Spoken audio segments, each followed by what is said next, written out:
الله والله والله والله. وسلام على عباده الذين اصطفى، خصوصا على سيد الرسل وخاتم الأنبياء وعلى آله وأصحابه نجوم الهدى.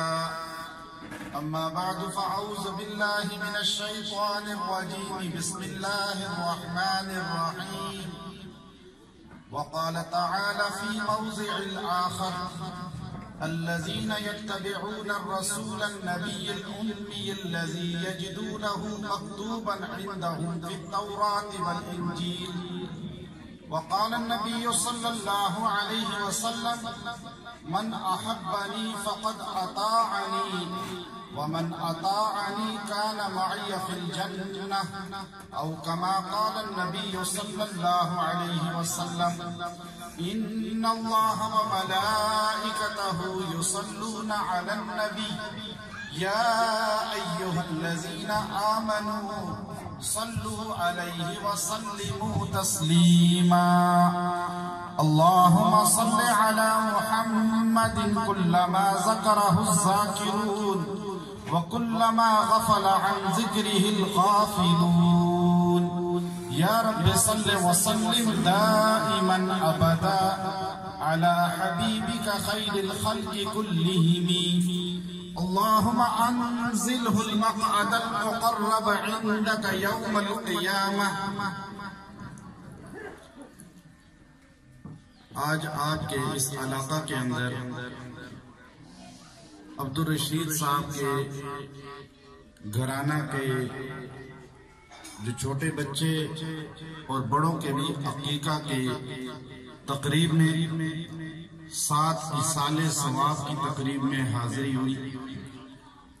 چونکہ عبدالرشید صاحب کی بچیاں الحمدللہ ہمارے مدرسہ میں عالمہ بنی پڑھی، دیگر بھی کچھ احباب یہاں موجود ہیں، ان کی بچیاں بھی، اس نسبت کی وجہ سے بھی یہاں حاضری کی دعوت کو اپنے لیے سعادت سمجھا. پھر آپ کے علاقہ کی محبت، آپ لوگوں کا خلوص، یہ چیزیں بھی شامل اس میں ہیں. 2 چیزیں آپ کے سامنے مختصر بیان کرنی ہیں جو آج ہمارے بیٹھنے کا مقصد ہے. ابھی مفتی حسنین ماویہ صاحب نے اشعار کیا، بہت بڑا انبار آپ کے سامنے بیان کیا کہ رات ہوئی، ماشاءاللہ نعت ہوئی، آپ کا قلوب جو ہے اس سے منور ہوئے. میں نے 2 چیزیں بیان خالی کرنی ہیں. پہلی چیز اتباع نبوت اصل ہے، دوسری ایصال ثواب اہل سنت والجماعت کا بنیادی عقیدہ ہے. ابھی مجھے پتا چلا کہ ایصال ثواب کے لیے بھی ہے. مجھے تو قرآن پاک نہیں، قرآن پاک تو آپ سنتے رہتے ہیں فضیلت. ایصال ثواب کے متعلق اکثر لوگوں کی رائے علماء دیوبند کے متعلق یہ ہے کہ یہ شاید ایصال ثواب کو مانتے ہی نہیں. یا بعض لوگ یہ سمجھتے ہیں کہ کیا ایصال ثواب پہنچتا ہے مردوں کو؟ اللہ رب العزت نے قرآن پاک کے اندر پہلے اتباع کا ذکر کیا. میں نے آپ کے سامنے ایک آیت کریمہ پڑھی قرآن حکیم کا 9واں پارہ، اس کا ایک حصہ ہے. یہ اللہ تبارک و تعالیٰ قرآن پاک میں جہاں بھی ذکر کرتے ہیں نبی صلی اللہ علیہ وسلم کی رسالت کا تو لفظ اتباع اختیار فرماتے ہیں.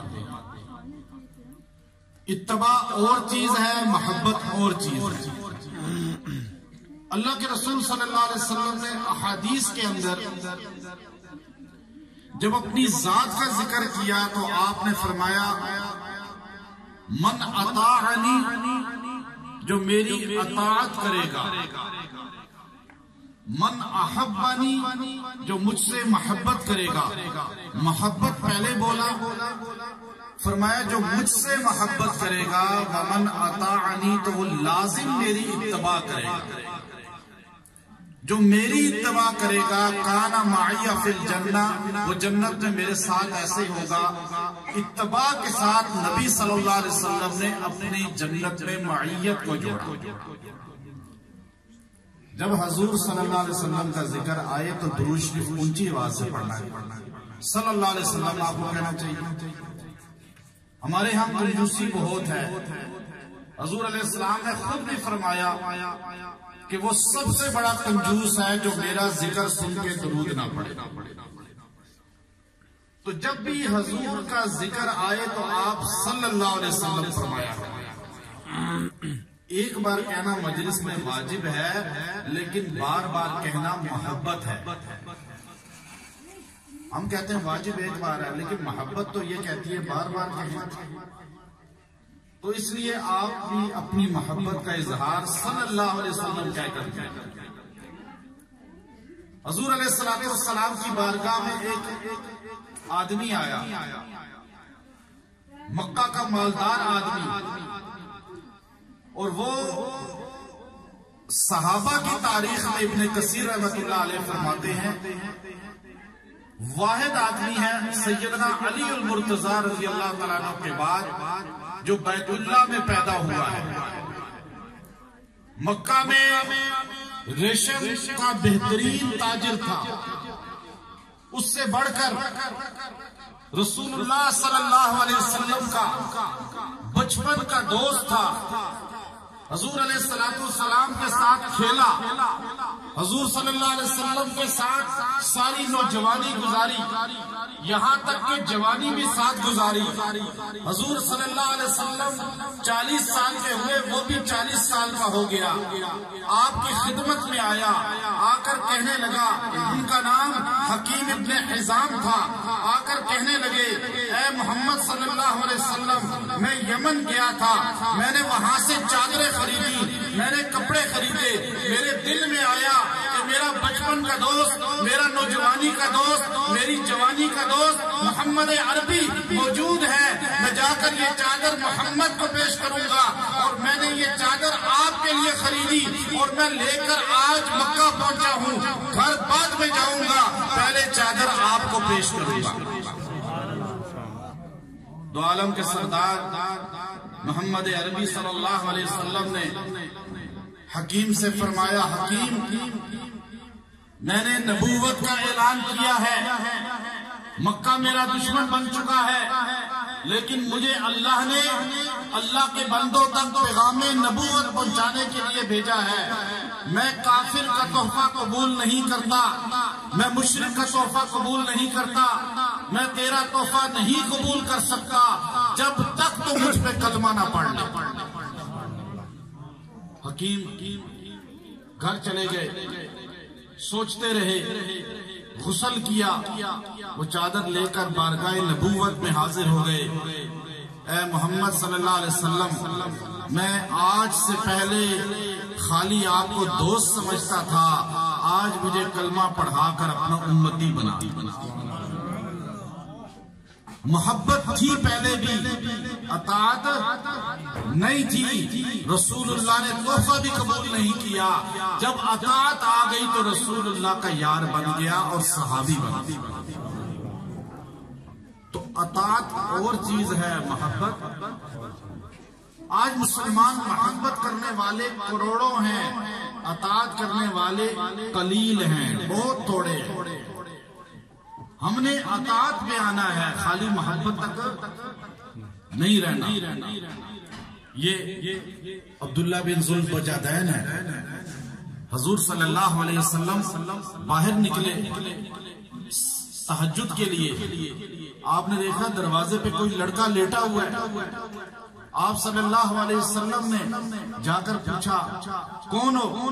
کہا یا رسول اللہ کل مسلمان ہوا ہوں، مکہ کے فلاں سردار بڑے قبیلے کا ہوں، میرے باپ نے گھر سے نکال دیا، کپڑے بھی چھین لیے، جوتے بھی چھین لیے، ایک چھوٹا سا کپڑا سطر ڈھانگ کے نکلا ہوں، میرے پاس رہائش نہیں ہے، میرے پاس کھانے کے لیے کوئی چیز نہیں ہے، یا رسول اللہ میرے پاس کپڑے بھی نہیں ہیں۔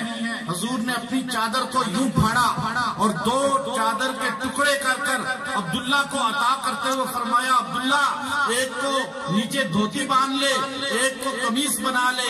عبداللہ نے ایک رسول اللہ کے کپڑے کا حصہ دھوتی کے طور پہ باندھا، ایک قمیص کے طور پہ باندھا۔ عربی زبان میں 2 کپڑے والوں کو ذوالبجہ دین کہا جاتا ہے، اس کا نام صحابہ میں ذوالبجہ دین پڑ گیا۔ عبداللہ ذوالبجہ دین، عبداللہ 2 چادروں والا، اور وہ چادریں جو رسول اللہ نے عطا کی۔ عبداللہ محبت رسول اللہ سے تھی لیکن اطاعت بھی تھی، اتنی اطاعت تھی کہ حضور نے گھر ٹھہرا دیا، لیکن آدھی رات کو آ کے دروازے پہ لیٹ جاتے تھے، بیٹھ جاتے تھے۔ حضور جب تہجد کے لیے نکلتے تو سب سے پہلے عبداللہ کی نظر حضور پہ، حضور کی عبداللہ پہ پڑتی۔ حضور نے فرمایا عبداللہ تو آدھی رات کو اٹھ کے آ جاتا ہے؟ کہا یا رسول اللہ جب تک آپ کا چہرہ نہ دیکھوں مجھے نیند ہی نہیں آتی، مجھے آپ سے دلی محبت ہے، دلی محبت ہے۔ حضور علیہ السلام نے فرمایا عبداللہ جو جس سے محبت کرتا ہے قیامت میں اسی کے ساتھ ہو، المرء مع من احب۔ اب عبداللہ کو اتنی محبت تھی کبھی حضور سے جدا نہیں ہوتے تھے، سفر میں بھی ادھر ساتھ رہتے تھے، کبھی حضور کا ہاتھ چومتے، کبھی حضور کے ساتھ لپٹ جاتے۔ حضور علیہ السلام غزوہ تبوک میں نکلے تو ساتھ تھے، رستے میں بیمار ہو گئے، حضور علیہ السلام نے فرمایا رک جاؤ، قبر کھودو۔ قبر کھودی، کہا اس کو دفن نہ کرنا جب تک میں نہ پہنچوں۔ قبر میں خود اترے اور فرمایا اپنے بھائی کی میت دو، اور ان کی لاش کو اپنے ہاتھ سے قبر میں اتارا، اور قبر میں کھڑے ہو کے وہ جملے کہے کہ سیدنا عمر رضی اللہ تعالیٰ عنہ کہنے لگے کاش آج عبداللہ ذوالبجہ دین کی جگہ میری لاش ہوتی اور حضور مجھے قبر میں اتار کے یہ جملہ کہتے۔ حضور نے ہاتھ اٹھا کے فرمایا اللہ میں عبداللہ سے راضی ہوں، تو بھی راضی ہو جا۔ ہمیں جب موت آئے تو ہمیں بھی یہ خوشی نصیب ہو اطاعت رسول سے ہو۔ گھروں میں ہندوؤں کے کلچر ہو، گھروں میں گانا بجانا عام ہو، مرد نبی کی سنت سے محروم ہو، عورتیں بے پردگی کا شکار ہو، بچوں کو مائیکل جیکسن بنایا جا رہا ہو، صحابہ کی زندگی کا پتہ نہ ہو، تو پھر گھر کبھی بھی اطاعت رسول والے نہیں بنتے۔ بچوں کی تربیت، ماحول بچوں کو جو 4 سال کی عمر سے ملتا ہے وہی وہ 90 سال تک پاتے ہیں۔ ہمارے گھروں میں 10 سال تک بچے کو نماز سے، دین سے، قرآن سے، شریعت سے دور رکھا جاتا ہے، پھر 10 سال کے بعد بچہ باغی ہو جاتا ہے، وہ تو سنتا ہی نہیں بات۔ تو اپنے گھروں میں اطاعت رسول کا ماحول بنائیں، محبت رسول کا ماحول بنائیں، صحابہ کی عظمت بتائیں، صحابہ اکرام کی رسول اللہ سے محبت بتائیں، بچوں کو باور کرائیں کہ نبی سے سب سے زیادہ محبت کرنے والی جماعت کون سی تھی؟ صحابہ۔ اور صحابہ نے اپنا قربان کیا سب کچھ رسول۔ اللہ نے فرمایا الذین یتبعون الرسول، اتباع کرو تم لوگ اس رسول کی الامی جو امی ہے، یجدونہ مکتوبا عندہم فی التوراۃ والانجیل، جس نبی کی عظمتیں تم تورات میں بھی پاتے ہو، انجیل میں بھی پاتے ہو۔ اللہ نے یہودیوں سے ہی جملہ کہا کہ تم اس نبی کی مانو جس کی شان قرآن میں تو ہے ہی ہے، تورات انجیل میں بھی ہے۔ اب اصالِ ثواب، اصالِ ثواب اہل سنت والجماعت کا بنیادی عقیدہ ہے۔ یہ ذہن میں رکھیں۔ دارالعلوم دیوبند کے مفتی اعظم مفتی عزیز الرحمان رحمت اللہ علیہ، جنہوں نے فتاوی دیوبند لکھا ہے، کئی جلدوں میں ہے، اسی کے اندر لکھتے ہیں کہ رات کو مجھے عشاء کے بعد خیال آیا، قرآن کی آیت پڑھی، لیس للانسان الا ما سعی، نہیں انسان کچھ پاتا مگر جو محنت کرے۔ تو یہ آیت کیا کہتی ہے؟ جو محنت کرے گا وہی پائے گا۔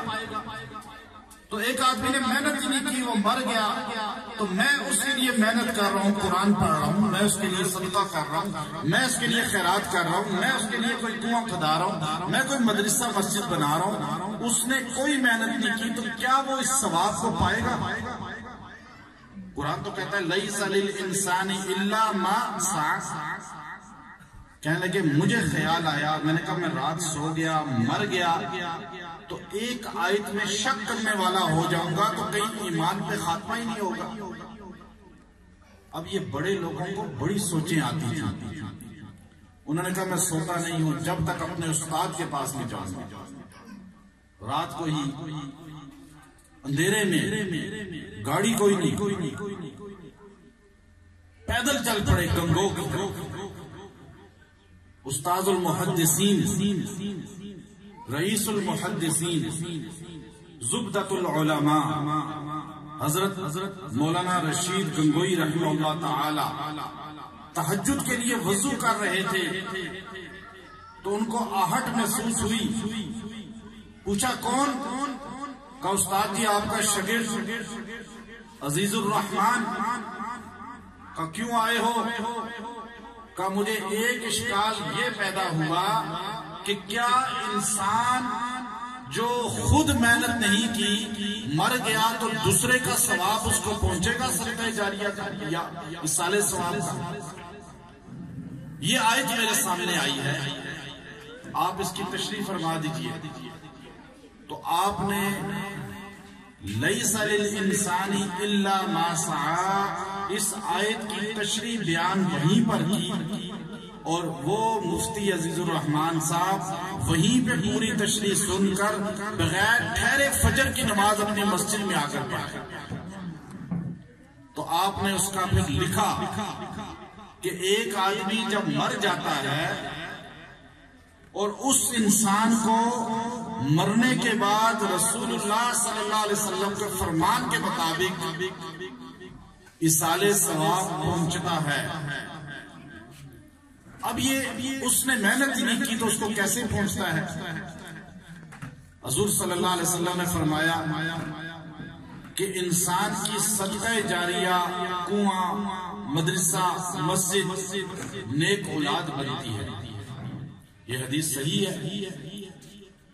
تو پتہ یہ چلا کہ جو انسان مر جاتا ہے اس نے کنواں کھدوا دیا، مسجد بنا دی، کوئی جو ہے خیر کا کام کر گیا، اولاد کو صالح بنا گیا، تو یہ قبر میں لیٹا ہوگا، ان کے اعمال کا ثواب ان کو پہنچتا رہے گا۔ اب یہ ثواب کیسے پہنچتا ہے؟ آپ تو مردے کی بات کرتے ہیں، اہل سنت کے اندر کچھ علماء کی رائے یہ ہے کہ زندہ کو بھی ایصال ثواب پہنچ جاتا ہے۔ مکہ مکرمہ میں ہمارے ایک عالم ہیں بہت بڑے، وہ بیان کر رہے تھے، کہنے لگے زندہ کو بھی ایصال ثواب پہنچتا ہے۔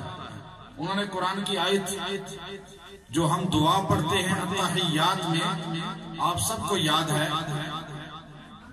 رب اغفر لی وَلِوَالِدَيَّ وَلِلْمُؤْمِنِينَ يَوْمَ يَقُومُ، یہ آپ سب کو یاد ہے۔ تو آپ التحیات میں بیٹھے ہوئے ہیں، آپ التحیات میں کہتے ہیں رب اغفر لی، کیا کہہ رہے ہیں؟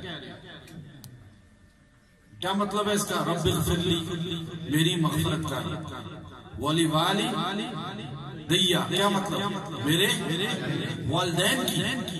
آپ التحیات میں کہہ رہے ہیں اے اللہ میرے والدین کی مغفرت کر، ساتھ آپ کے ابو نماز پڑھ رہے ہیں، تو آپ کے ابو تو زندہ بیٹھے ہوئے ہیں اور آپ کہہ رہے ہیں میرے والدین کی مغفرت کر۔ ایسے ہوتا ہے نہیں ہوتا؟ ابھی آپ اتحیات میں پڑھ رہے ہیں، ساتھ ہی آپ کے والد، آپ کی والدہ گھر میں نماز پڑھ رہی ہے، زندہ ہے، تو آپ زندہ کے لیے بھی دعا کر رہے ہیں۔ دعا کیا ہے؟ ایصال ثواب ہے۔ تو بعض علماء کی رائے یہ ہے کہ زندہ کے لیے بھی ایصال ثواب ہو سکتا ہے، لیکن مردہ کے لیے ایصال ثواب پر تو اہل سنت کا اجماع ہے، کوئی انکار کرنے والا نہیں۔ عقیدہ ماتریدی، ہمارے عقیدہ کے امام جو ہیں اکثر ہمارے مسلمانوں کو نہیں پتا۔ ہم بخاری کو محدث امام اپنا مانتے ہیں، حدیث میں فقہ میں ابو حنیفہ کو مانتے ہیں۔ آپ کو اتنا تو پتا ہے نا سب کو، حدیث کے ہمارے امام کون ہیں؟ امام بخاری۔ فقہ میں ہمارے امام کون ہیں؟ ابو حنیفہ۔ عقیدے کے ہمارے امام ابو منصور ماتریدی ہیں۔ اہل سنت والجماعت، یہ چھوٹے چھوٹے فرقے پاکستان میں بنے ہوئے، ہم کہتے ہیں دیوبندی بریلوی، یہ کچھ نہیں ہے۔ دنیا کو آپ سامنے رکھیں، میں پوری دنیا میں جاتا ہوں، یہ تو ہمیں پاکستان میں دیہاتوں کے اندر ہی جھگڑے ملتے ہیں اور کئی دنیا میں نہیں ہے۔ اہل سنت والجماعت ہماری پہچان ہے پوری دنیا میں۔ سعودی عرب، قطر، کویت، دبئی، مصر، پاکستان، ملائیشیا، انڈونیشیا، یورپ، افریقہ، امریکہ، پوری دنیا میں عقیدے کا امام ماتریدی ابو منصور ہے۔ انہوں نے 40 جلدوں میں عقائد اہل سنت پہ کتابیں لکھی۔ میں ان کی قبر پہ گیا سمرقند، عقیدہ وہاں بھی لکھا ہوا ہے، پورا عقیدہ اہل سنت کا کیا ہونا چاہیے، ایصال ثواب پہنچتا ہے، یہ عقیدہ اہل سنت ہے، باقاعدہ لکھا۔ ابن ابی دنیا رحمت اللہ علیہ نے لکھا، ایک عورت مر گئی، اس کا بچہ اس کی قبر پہ ہر جمعے کو جاتا تھا، جا کے قرآن پڑھتا تھا۔ تو ایک دن اس عورت نے خواب میں اپنے بیٹے سے کہا، بیٹا تم جب بھی آتے ہو تو میں خوش ہو جاتی ہوں، لیکن تم تلاوت بہت تیز کرتے ہو، آہستہ آہستہ کیا کرو۔ جب تم تلاوت کرتے ہو تو نور ہمیں محسوس ہوتا ہے۔ تو اسی لیے حضور علیہ السلام نے قبر میں قبرستان جانے کی دعا بھی ہمیں سکھائی۔ تو ایصال ثواب اپنے مردوں کو کیا کریں، مرحومین کو کیا کریں، ان کے لیے دعا کیا کریں، اور ان کے لیے سورہ اخلاص پڑھ کے۔ ہمارے ہاں چونکہ رسومات داخل ہو جاتی ہیں جس کی وجہ سے پھر لوگ جو ہے اس کو مشکل سمجھتے ہیں۔ اللہ تعالیٰ اس علاقے کو سرسبز فرمائے۔ اس گھرانے کے اندر یہ جو عقیقہ ہو رہا ہے، عقیقے کی عمر ہوتی ہے پہلے 7ویں دن تک عقیقہ ہوتا ہے، بعد میں بھی کسی وقت بھی کر سکتے ہیں اگر بندے کا نہ ہو سکے تو۔ عبدالرشید صاحب نے جو پوتیاں ہیں ان کا بھی عقیقہ کیا، ساتھ جو بڑے بچے ہیں جن کا نہیں ہو سکا تھا پہلے، آپ ان کا بھی شامل کر دیا۔ تو اللہ تبارک و تعالی شرور سے حفاظت فرمائے، اس آنے کو، کہنے کو، سننے کو اپنی بارگاہ میں قبولیت عطا فرمائے۔ انشاءاللہ اللہ تبارک و تعالی اس پہ عمل کرنے سے ہماری زندگیوں کو، گھروں کو خوشحال بنا لے گا۔ اور کوئی بات؟ دعا کر لیجیے۔ اللہ اللہ